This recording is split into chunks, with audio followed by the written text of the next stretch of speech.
दोस्तों, हर पाकिस्तान के शहर का अपना एक रंग है और हर शहर की शाम जो है वो बड़ी मुख्तलिफ होती है, उसके रंग होते हैं। अभी मैं गुज़र रहा हूँ डस्का शहर से, तो डस्का शहर की जो शाम है ये इसका एक अलग ही रंग है। छोटा सा एक शहर है और यहाँ पे लोगों के मिजाज वो भी मुख्तलिफ हैं। अच्छे लोग हैं यहाँ के, लेकिन साथ साथ यहाँ फ़िश भी बहुत फेमस है। यहाँ की मछली जो है, तो शामें जो है ना वो हर शहर की बड़ी अलग और जुदा होती हैं और उनका शहर कुछ अलग ही होता है। तो मैंने कहा जनाब आज गुज़रते हुए आपसे डस्का शहर की शाम के जो मनाजिर हैं वो आपसे शेयर किए जाएं।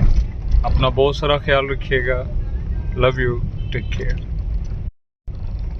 दोस्तों, हर पाकिस्तान के शहर का अपना एक रंग है और हर शहर की शाम जो है वो बड़ी मुख्तलिफ